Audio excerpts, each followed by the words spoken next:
खुलुमबाय आं सिबिरानि ब्रह्म नोंथांमोनखौ आंनि एसबि बड' निउज चेनेलाव गासैखौबो बरायबावनाय थाबाय नोंथांमोननि थाखाय आं गोदान मोनसे भिडिअ लानानै फैबावबाय अन्नानै भिडिअखौ जोबजासिम नायलांदो हायार सेकेन्डारि फाइनाल आनजादनि थाखाय रुटिनखौ फोसावनानै होबाय आसाम हायार सेकेन्डारि एडुकेशन काउन्सिलआ 2024 मायथाइयाव जानो गोनां हायार सेकेन्डारि फाइनाल आनजादनि थाखाय रुटिनखौ फोसावनानै होबाय 12 फेब्रुवारियाव जागायजेनगोन आनजादा आरो 13 मार्चआव जोबहैगोन फुं आरो बेलासे बे मोननै खोलोबाव जागोन आनजादा फुंनिया 9 रिंगायाव जागायजेननानै 12 रिंगासिम थागोन आरो सानजौफुनिया 1:30 रिंगायाव जागायजेननानै 4:30 रिंगासिम थागोन जागायजेननाय सानखालि अदेबानि 12 फेब्रुवारियाव सानजौफु 1:30 रिंगानिफ्राय इंराजि आयदानि आनजादा जागोन मिथिहोनो गोनांदि प्रेक्टिकेल आनजादा 24 जानुवारिनिफ्राय लानानै 8 फेब्रुवारिसिम जागोन रथ नोंथाङा बहाबा थांनो नागिरदों नामा नोंथाङा जुदि बहाबा थांनो नागिरदोंब्ला आरो नोंथाङा गावजों लोगोआव गोबां रां लानानै ओंखारदोंब्ला रथ दसे सम खौरांखौ खोनासंलां नोंथाङा बेंक बा एटिएम बा न'निफ्राय गोबां रां लानानै साखा खब्रै गारि बा साखा खबनै गारिजों ओंखारदोंब्ला दसे सम खोनासंलां मानोना नोंथांनाव रां दं माने नोंथांनि साखाथियावबो सिखाव दङ नोंथांनि गारिया ताला मारिनाय होनानै गारि सिङाव रांखौ दसे सम दोनथ'नानै थाङोब्लानो नोंथाङा गावनि रांखौ खोमानानै लानांगौबो जानो हागौ नंगौ बेबायदि जाथायानो जागासिनो दं रायजोआव सिखावनि उदखारा जुदि रायजोआव बांबायबा जों नों आरो आं बयबो सांग्रां जानो नांसिगोन मानोना फ्राय सिखावनि उदखारा सोलिगासिनो दं रायजोआव थिग बेबायदिनो नावखाथानि सुबुंसार बर' मुंनि सुबुंनिफ्राय लुथिनानै लांबाय 2 लाख रां सुबुंसार बर' बिथाङा गरेस्वर एसबिआइनिफ्राय 2 लाख रां दिहुननायनि उनाव स्कुटिनि डिकियाव सोनानै ओंखारबोदोंमोन बेनि उनाव बास स्टेन्ड खाथियाव स्कुटिखौ दोनथ'नानै एटिएमनिफ्राय आरोबाव 20,000 रां दिहुननो थाखाय थांदोंमोन नाथाय बे 10 मिनिटनि गेजेरावनो स्कुटिनि डिकिनि लकखौ सिफायनानै सिखावा लानानै थांबाय 2 लाख रां बे खावनाय जाथाय जानायनि उनावनो सुबुंसार बर'आ पुलिसनो खौरां हरनायाव पुलिसा जाथायथिलियाव नुजाथिफैदों आरो संदाननायनि हाबाखौ मावदों सुबुंसार बर'आ गरेस्वर नावखाथानि थागिबि बिथाङा फोरमायथिनाय बायदिबा बिगुमैनि रांखौ बिथाङा चेकजों एसबिआइनिफ्राय बख'नानै लानानै फैदोंमोन नाथाय दुखुनांथाव लामा ससेयावनो सिखावा लुथिनानै लांबाय गासै 2 लाख रांखौ बे जाथायनि अनगायैबो बायहाथायावबो 4 घन्टानि गेजेरावनो मोननै लुथिनाय जाथाय जादों बायहाथा सारियालियाव मोनसे लुथिनाय जाथाय जादों सासे सुबुङा गावनि साखा खब्रै गारियाव 2 लाख रां लानानै फैदोंमोन नाथाय बिथाङा गावनि गारिखौ दसे समनि थाखाय दोनथ'नानै बायजोआव थांनाय समावनो लुथिनानै लांबाय 2 लाख रांखौ बेफोर गासै जाथाया सीसीटीवी केमेरायाव सेबखांजादों सीसीटीवी केमेरायाव सेबखांजानाय बायदिब्ला सुबुंफोर थांलाय फैलाय होंगो दोंगोनि गेजेरनिफ्रायनो लानानै थांदों 2 लाख रांखौ बे जाथायनि अनगायैबो बायहाथानि केहनि पारायावबो लुथिनाय जाथाय सासे आइजो फोरोंगिरिनि न'आव सिखावनि उदखार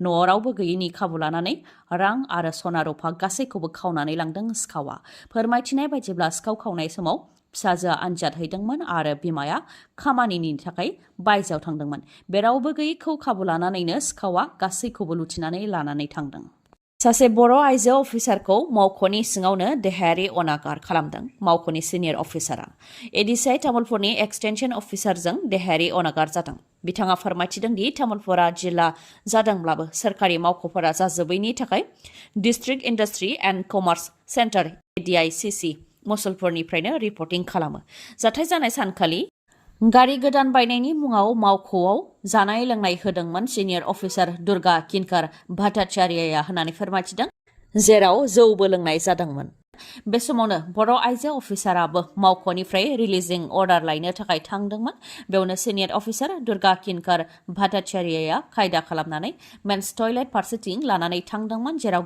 दांथावै मोदोमनि जायगाफोराव आखाय होदों होननानैबो फोरमायथिदों आइजो अफिसारा जाथायखौ लानानै जेनेरेल मेनेजारनोबो मिथिहोनाय जादोंमोन नाथाय जेनेरेल मेनेजारा दायनिगिरिनि हेंथा जेबो राहा लायालासे खोथाखौ गुबुनथिंसो लांदों होननानैबो फोरमायथिदों आइजोआ जेरै दुर्गा किनकार भट्टाचार्यया आजिरा मोनखासिगोन बिथांनि हेंथा राहा लायोब्ला बिथांनि जिउआ सिलिंखार जागोन बायदि बायदि आरो पुलिसनो मिथिहोनो नाङा होननानैबो बुंथिदोंमोन होननानै फोरमायथिदों आइजोआ नाथाय जेनेरेल मेनेजाराबो दायनिगिरिनि हेंथा जेबो राहा लायैनि जाहोनाव पुलिस थानायाव एफआइआर होनाय जाबाय होननानै फोरमायथिदों मसलपुरनि असिनो गासै जाथायनि सोमोन्दै फोरमायथिनानै होबाय होननानैबो फोरमायथिदों आइजोआ।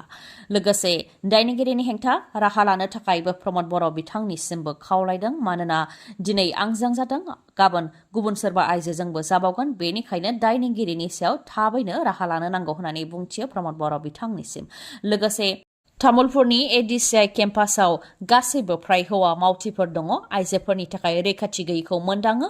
बेनिखायनो आइजोफोरनि रैखाथिनि थाखाय जाहाथे आबहावा बानायनानै होयो, आइजोफोरनि थाखाय गोग्गो वाशरुम जाहाथे बानायनानै होयो, बेनि थाखायबो प्रमद बर'निसिम खावलायो आइजोआ। बिजेपि दोलोनि थांखिया बिटिसिआव हारसिङैनो सोरखार दानाय। 10 बोसोरनि उनावबाबो बिटिसिआव बिजेपिआ हारसिङै सोरखार दागोन। बे थांखिजोंनो बिटिसिआव बिजेपिआ जानजि खाफ्रागासिनो दं। फोरमायथिनो गोनांदि क'क्राझार जिल्लायाव जमदुवार आरो कसुगाव मण्डल बिजेपि मावख'खौ बेखेवबाय। आसाम बिजेपिनि आफादगिरि भबेश कलिता बिथांनि नुजाथि फैनायाव बिजेपि मण्डल मावख'खौ बेखेवनानै होदों, जेराव एम रेवरेवा नार्जिहारि बिथाङाबो बाहागो लादोंमोन। गाव अदेबानि बेक्ति भाबैनो बे मण्डल मावख'खौ बानायदों होननानै फोरमायथिदों रेवरेवा नार्जिहारि बिथाङा। गोजौ थाखोनि दैदेनगिरिफोरनि मददआव बिजेपिनि मावथिफोरखौ मदद होनो थाखायनो मण्डल मावख'खौ लुनाय जादों होननानै फोरमायथिदों एम रेवरेवा नार्जिहारि बिथाङा। ओजोंहाय मावख'आव बेखेवनायाव बाहागो लानानै भबेश कलिता बिथाङा बुंथिदों दि आसामाव गासै 27 जिल्ला बिजेपिनि मावख' दं। क'क्राझार जिल्लायावबो दं, जायखौ गिबि मन्थ्रि डक्टर हेमन्त बिश्व शर्मा बिथाङा बेखेवनानै होदों। दा गासै आसामावनो मण्डल मावख' बानायनाय जागोन, जाहाथे बिजेपि दोलोखौ गोख्रों खालामनो हायो होननानै बुंथियो बिथाङा। लोगोसे बिटिसिआव बिजेपि हारसिङै सोरखार दानायनि सायाव बुंथियो दि दा बे समाव एलायन्सआव दं, नाथाय जेब्लाबो एलायन्सआव बिजेपि दोलोआ थानाय नङा। सानसे बिटिसिआव हारसिङैनो गेदेर जागोन आरो 10 बोसोर उनावबाबो बिजेपि दोलोआ बिटिसिआव हारसिङै सोरखार दागोन। बेनि थाखायनो दोलोखौ गोख्रों खालामनो थाखाय खामानिफोरखौ मावगासिनो दं होननानै बुंथियो भबेश कलिता बिथाङा। बिटिआर गोरोबथा गोजोन गोरोबथा जानायनि उनावबो मोनथायनिफ्राय गोजानाव थानो गोनां जादों बारग' एनडिबिफोरा।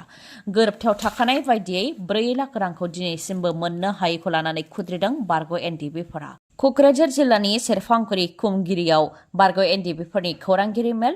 डिसेम्बर दाननि गेजेरावनो गावसुंथानि अनसुंथाइखौ मोनाब्ला बिटिसिनि सेक्रेटारियेट मावख'नि मोखाङाव जथेगोन आरो जिल्ला बेंगिरिनि लांगोनायाव सुबुंखान्थिजों धर्ना होनाय हाबाफारि लागोन होननानै बुंथिदों बिथांमोना फोरमायथिदों दि बारग' एनडिबिफोरनो गावसुंथानि अनसुंथाइ होनायनि बिबानखौ एम फेरेंगा आरो गबिन्द बसुमतारी बिथाङा मोनदोंमोन लेखायै बिथांमोनहा बयनोबो होनो नांगौमोन, नाथाय बिथांमोनहा 100% थगायदों होननानै फोरमायथिदों बारग' एनडिबिफोरा।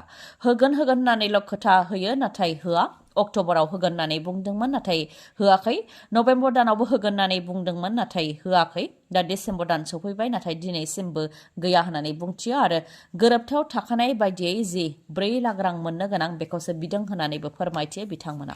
दिनैसिमबो 600नि गोबाङानो रिहेबिलिटेसन बा गावसुंथा अनसुंथाइखौ मोननो हायाखै होननानै फोरमायथियो बारग' एनडिबिफोरा।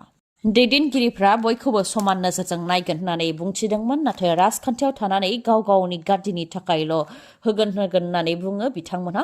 बेनिखायनो डिसेम्बर दाननि गेजेरावनो होआब्ला बेनि थाखाय एनडिबिनि 4 फेक्सना थांखि लाखाबाय आरो डिसेम्बर दाननि गेजेराव होआबा गोख्रोङै धर्ना होनाय हाबाफारि लागोन होननानै बुंथियो बिथांमोनहा। बेनि फिननायखौ फैगौ लकसभा बिसायख'थियावनो होगोन होननानैबो बुंथियो बारग' एनडिबि बिथांमोनहा।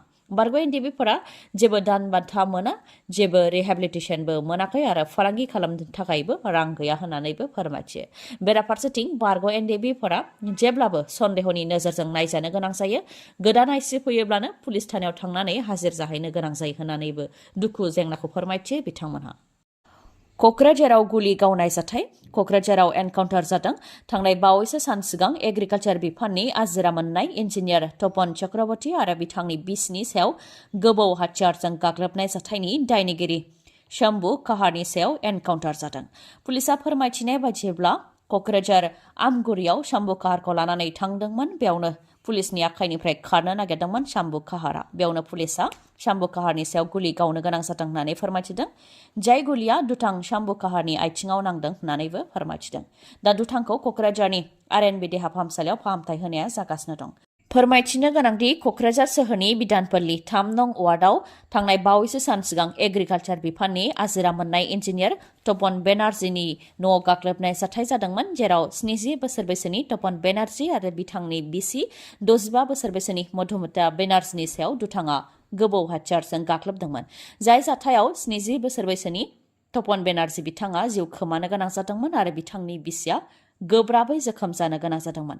बे जाथायनि दायनिगिरि शम्भु काहारखौ कुचबिहारनिफ्राय हमनानैबो लाबोनाय जादोंमोन। दा दुथांनि सायाव एनकाउन्टार जादों। दिनैनि भिडिअ एसेनोसै। गाबोन आरो गोदान भिडिअजों लोगो मोनफिनबावगोन। नोंथाङा दासिमबो आंनि चेनेलखौ साबस्क्राइब खालामाखैबा अन्नानै साबस्क्राइब खालामदो, लोगोसे लाइक, कमेन्ट आरो शेयार खालामनो दाबाव। गोजोन्थों।